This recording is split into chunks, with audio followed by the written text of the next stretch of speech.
महाराज, आज अक्षत के पापा को सच समझ में आ जाएगा। मेरे पास सबूत के तौर पर यह छोटा सा टुकड़ा ही है।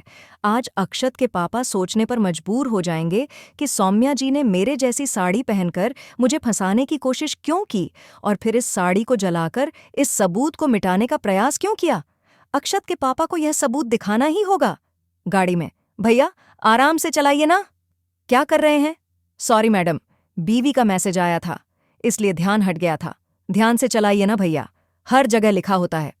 नजर हटी, दुर्घटना घटी। मंगल के सामने सौम्या का सारा सच आ गया।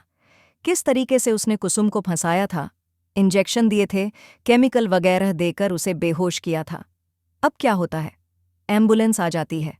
सौम्या अदी को भड़का देती है कि कुसुम को ट्रीटमेंट की जरूरत है और उसे मेंटल हॉस्पिटल भेजना ही पड़ेगा।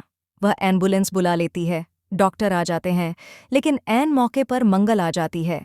मंगल सारी चीजें रोक लेती है, लेकिन जैसे ही रिपोर्ट्स देखी जाती हैं, डॉक्टर बताते हैं कि कुसुम को ओवरडोज दी जा रही थी। अब यह पता लगाना मंगल का काम है कि यह सब कौन कर रहा था। मंगल को सौम्या पर शक तो था, लेकिन कोई ठोस सबूत नहीं था। अब उसे सबूत भी मिल जाता है, ड्राई क्लीन हुई वही पीली साड़ी जो उसके पास भी है। सवाल यह उठता है कि सौम्या के पास यह साड़ी कहाँ से आई? क्या उसी साड़ी को पहनकर सौम्या ने अम्मा को डराया था? अम्मा तो यही कह रही थीं कि मंगल मुझे मारना चाहती है, लेकिन अब सच्चाई सामने आ चुकी है। सौम्या ने ही मंगल बनकर अम्मा को डराया था। अब देखते हैं कि मंगल यह सारा खुलासा कैसे करती है।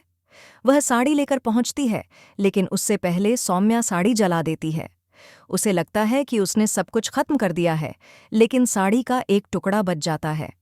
मंगल वही टुकड़ा लेकर आदित्य के पास ऑफिस जा रही है, लेकिन जैसे ही वह ऑफिस जाती है, सौम्या उसकी गाड़ी के ब्रेक फेल कर देती है। गलती से उसी गाड़ी में आदित्य बैठ जाता है, क्योंकि उसे ऑफिस जल्दी जाना था। उसका प्रमोशन हुआ है और उसे तुरंत बुलाया गया है। जैसे ही वह ऑफिस के लिए निकलता है, एक्सीडेंट हो जाता है। प्रोमो में यह नया ट्विस्ट देखने को मिल रहा है। सौम्या तो मंगल का एक्सीडेंट करवाना चाहती थी, लेकिन गलती से आदित्य का एक्सीडेंट हो जाता है और उसकी मौत हो जाती है। अब देखना यह है कि सौम्या क्या करेगी। क्या आदित्य की जान बच पाएगी या फिर कुछ बड़ा हंगामा होने वाला है?